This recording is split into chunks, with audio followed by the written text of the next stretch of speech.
June 24th edition of Speedway Digest Thursday Night Thunder, the most hardcore motorsports program on the internet. It's episode 211 of the series. This week, we're previewing upcoming motorsports action, reviewing past races, and chatting with a guest about NASCAR. Tonight's guest is Todd Gilliland, who currently races for Front Row Motorsports, and we're pleased to have him back on the show again tonight. He was on the show several years ago. It's really great to hear from him today. Hello, Todd. How you doing? I'm doing really good. How are you guys? How are you? Hello. Can you hear me, Todd? Yeah, can you hear me? Yeah, can you hear me? I can. Thank you for calling this evening. Yes, sir. Thank you for having me on. And like you said, it's been a while. It's been quite a while. Your voice was a little bit different the last time I talked to you, so it's great to have you on the show. Yeah, thank you. It's fun to be on. So first off, let me know who was your favorite race car driver when you were growing up. Oh, that's a tough one. I think for growing up around him, I think obviously my dad was definitely up there pretty far, but also at the same time, I definitely really liked watching Kyle Busch race. Since I was a young kid, he's been pretty dominant. So I'd say those two have always been my favorites.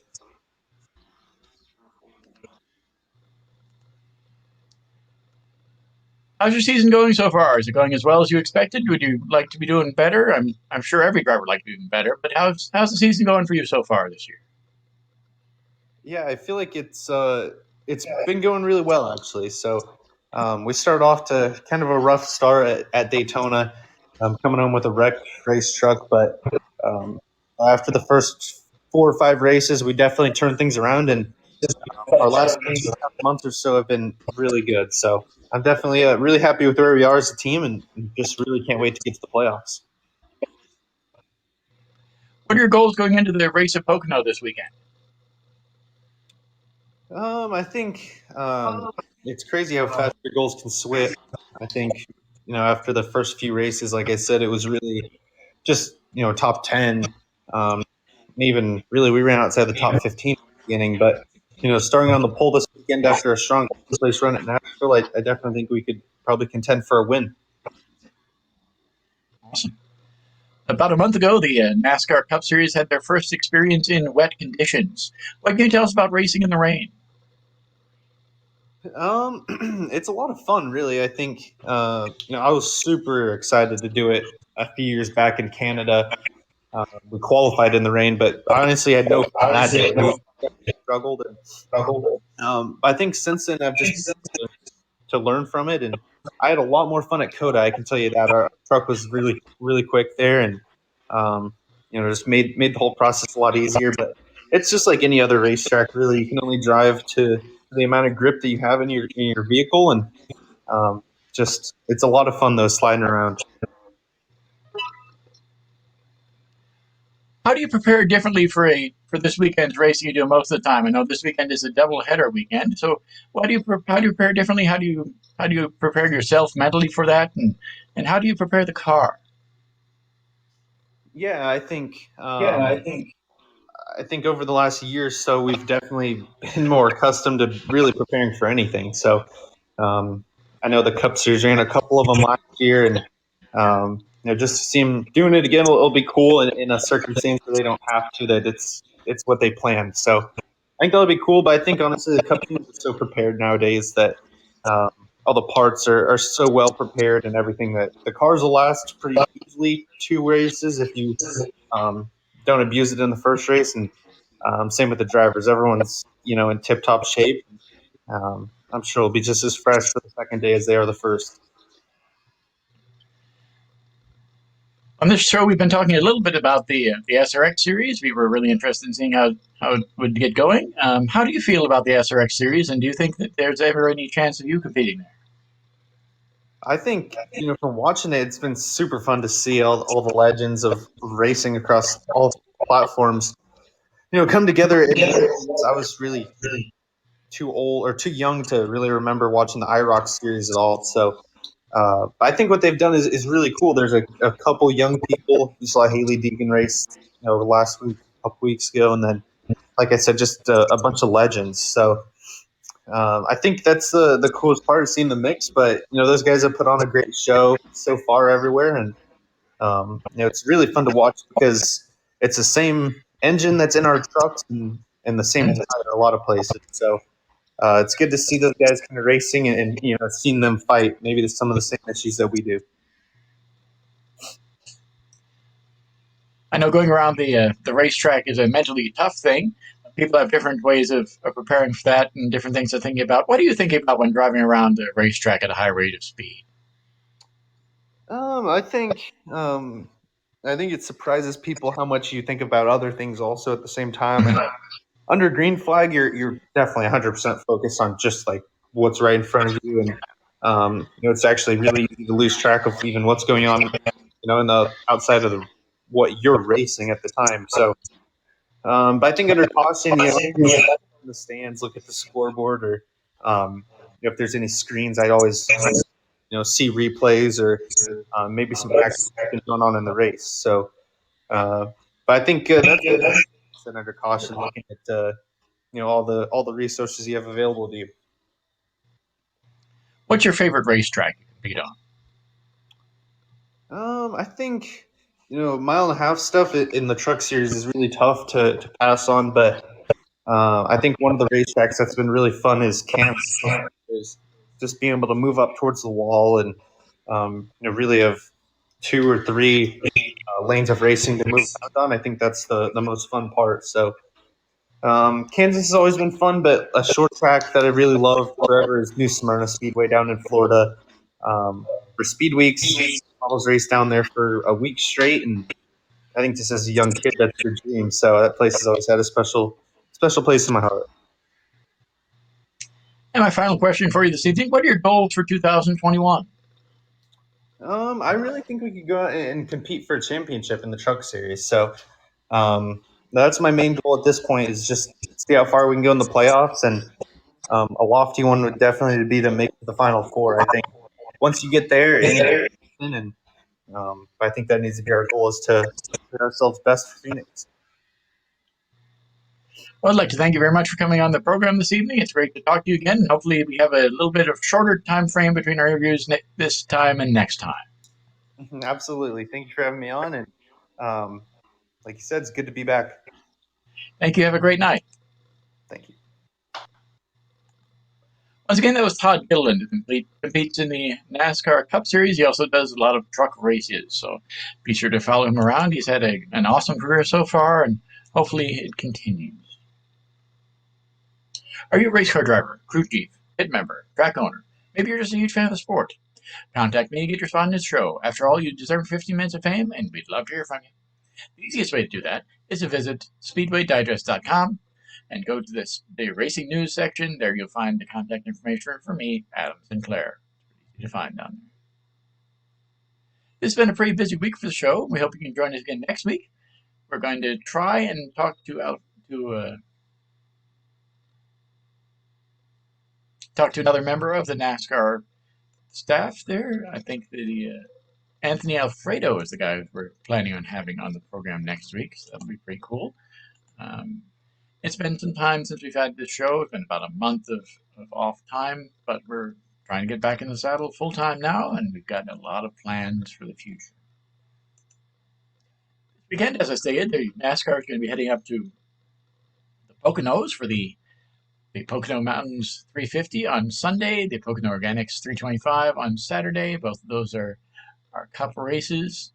The Xfinity Series will be competing on Sunday as well in the Pocono Green 225 recycled by JP Mascaro and Sons. And of course, the Camping World Truck Series is going to be there on Saturday this week. CRA Break Lean 105. I talked briefly about the doubleheader with our guest Todd Gilliland. Let's go ahead and get into it a little bit more. After the success of last year's doubleheader weekend at Pocono Raceway, the NASCAR Cup Series is back for more as the series prepares for the Pocono Organics CBD 325 on Saturday, June 26th at 3 p.m. Eastern Time. And the Sundays Explore the Pocono Mountains 350 at 3:30 p.m. Eastern Time. Both those races will be on NBC Sportsnet, MRN Radio, and Sirius XM NASCAR Radio. In 1968 is the 3/4 mile track. Pocono Raceway held the first race on the 2.5-mile track in 1971. The first NASCAR Cup Series race through Pocono Raceway was on August 4th of 1974, and the event was won by NASCAR Hall of Famer Richard Petty, racing in a Dodge, completing an average speed of 115.593 miles per hour. The 2012 season marked the first year the NASCAR Cup Series races at Pocono were scheduled for 400 miles. Prior to 2012, all NASCAR Cup Series races were 500 miles at Pocono Raceway. In total, there have been 86 NASCAR Cup Series races at Pocono Raceway, one race from 1974 through 1981, and two per year ever since. Last year marked the first season that the NASCAR Cup Series held a doubleheader weekend at Pocono Raceway. Pocono Raceway's 86 Cup Series races have produced 46 different pole winners and 38 different race winners. NASCAR Hall of Famer Bill Elliott and veteran Ken Schrader lead the NASCAR Cup Series in poles at Pocono Raceway with 5 poles each. The starting lineup for the first 2 Cup races this weekend was determined by metric qualifying, and as a result, Hendrick Motorsports driver Kyle Larson will start on the pole, and his teammate William Byron will join him on the front row. The entry list and starting lineup for the second race will be distributed following post-race inspection of the first race.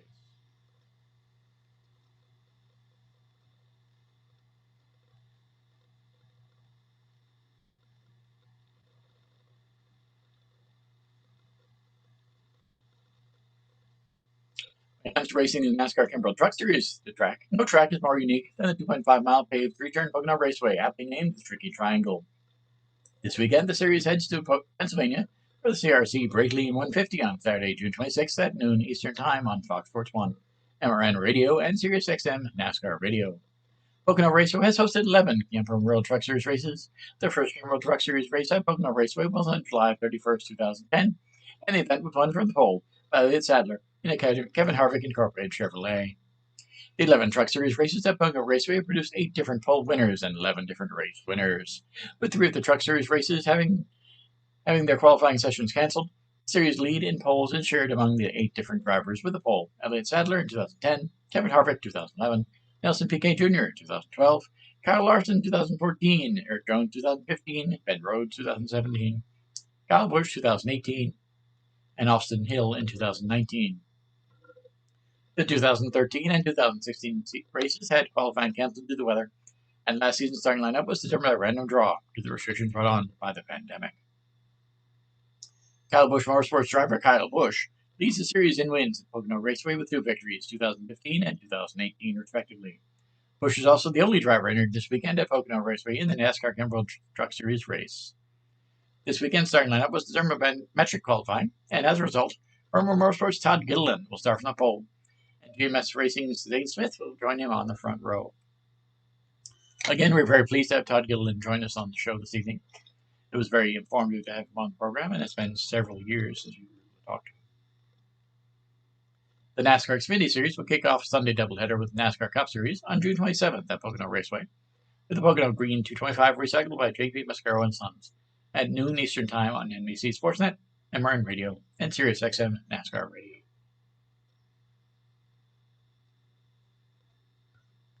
Last weekend, the Xfinity Series took on Nashville Super Speedway for the first time since 2011, and Kyle Busch was victorious for the second week in a row in the number 54 Joe Gibbs Racing Toyota.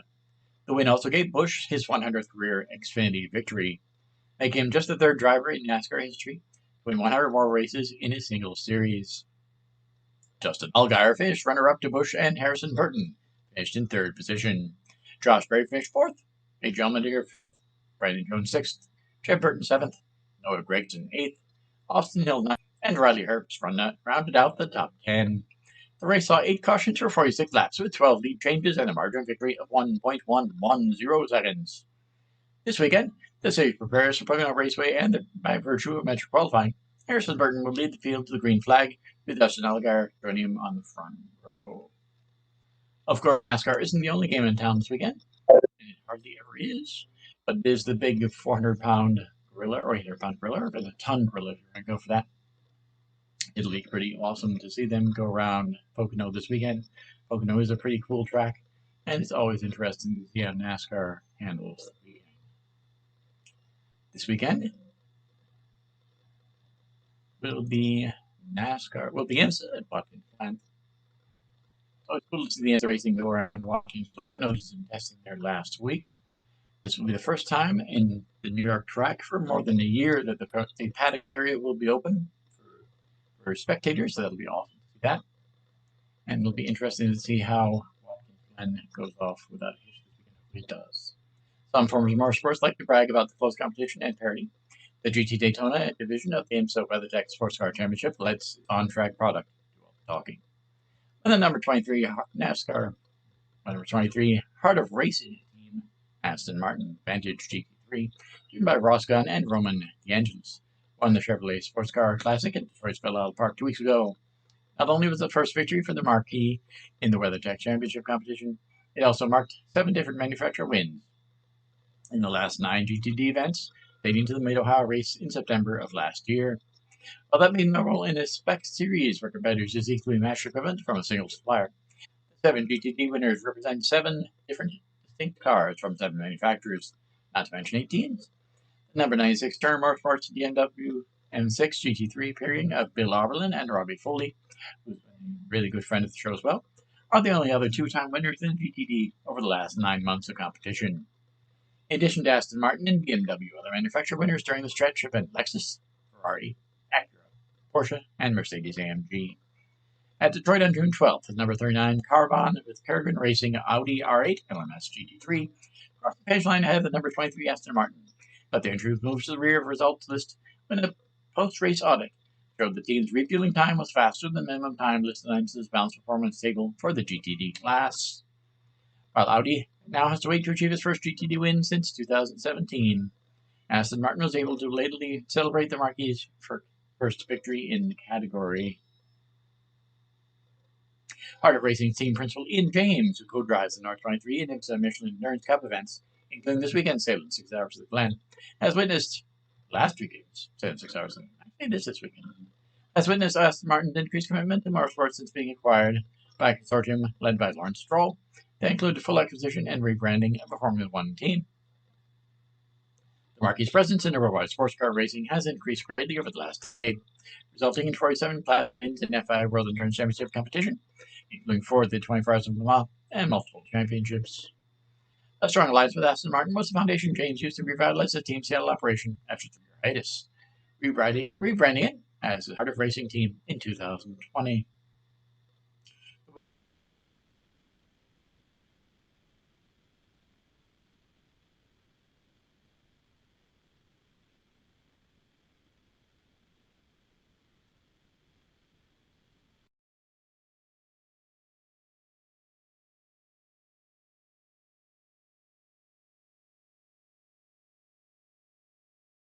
An interesting weekend there at Watkins Glen, and hopefully it's a great weekend of racing for the IMSA series. This weekend, as I mentioned a little bit about SRX there with our guest Todd Gilliland, SRX will be heading to Eldora Speedway for the race in Rossburg, Ohio, there at Eldora. Be held at 8 p.m. Saturday, June 26th. We once again be on CBS television network with streaming on Paramount Plus Premium at 8 p.m. Eastern Time on Saturday, 26th.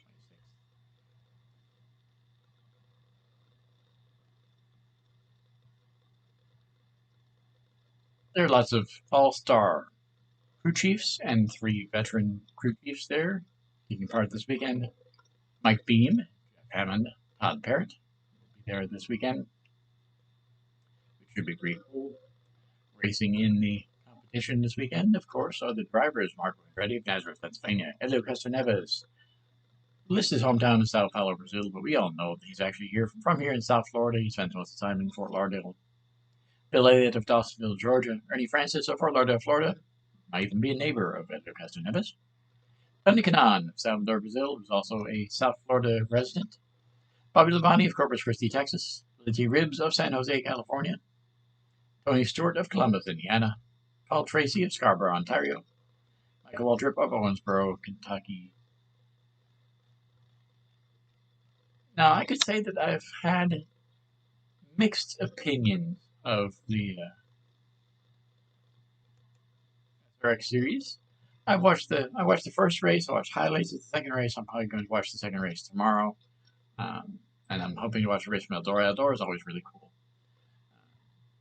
there's just something about it that doesn't quite work for me. I'm not sure whether it's the layout of the series or whether it's just the broadcast team doesn't quite gel as well as I'd hoped they would. Alan Bestwick and Danica Patrick, they're doing okay, but it could be a little bit better. I think as the racing goes on, it will become better. They're amazing looking cars. They're not the most high tech in the world, but that's kind of not the point. And it should be a pretty interesting weekend there in Eldora. There's also a few other things taking place this weekend. There's some off road racing, some other little things we're going to be covering as well, probably for the for Speedway Digest. There's another race there in the American Flat Track Series, which we're going to be covering a little bit as well on SpeedwayDigest.com. There's also some other stuff that's going on with some off-road racing there in the Baja. That took place, I believe, last week. So that was interesting. We're going to talk a little bit about that on Speedway Digest as well.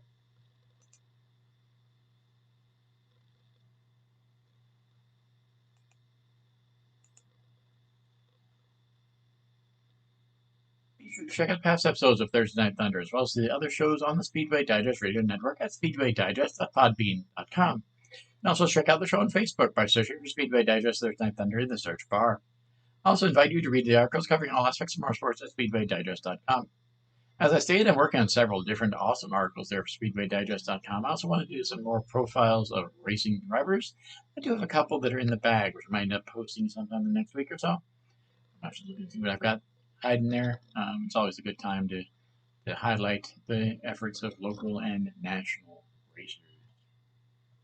In addition, if you're a fan of South Florida and who isn't, be sure to check out the latest news and information about our slice of paradise at my blog site, Favorplum's Fantastic Finds, which is FAVORPLUMBS, Fantastic Finds. .wordpress.com. Can also be found on Facebook and Twitter. The easiest way to find the information about it on Twitter is to go to @PBHappening. That's all one word, @PBHappening. There is where we repost all of our information about that. We have been doing some articles about local attractions and that sort of thing last week. There's a lot of stuff that's starting to rear its head there as the pandemic's starting to fade away, which is a great thing. There's some awesome stuff going on for 4th of July, which you can check out there. We're also going to be doing some summer getaway stories as well. I just worked out the information about getting some new insight into what's going on in Wild Adventures in Valdosta, Georgia. So any of you down here in the southeast or even in the northeast, I've got some people going down from Philadelphia to work on that story for me. So be sure to check that out. That will be posted on Favorplum Fantastic Finds at WordPress.com probably about a month from now, maybe early August. We will do a little bit of preview stuff about that because I think it's a really awesome part that it's really neat. So be sure to check that out. As I stated, next week we're going to be talking to Anthony Alfredo. This week, once again, we'd like to thank Todd Gilliland of Front Row Motorsports for coming on the show. Wish him lots of luck this weekend in Pocono. It's awesome to see him on the pole at the NASCAR Camping World Truck Series event there. We'll definitely be watching. Thank you for listening, and look forward to seeing you again next week in the Thunderdome as we discuss the major issues in the world of modern auto racing. Have a great night.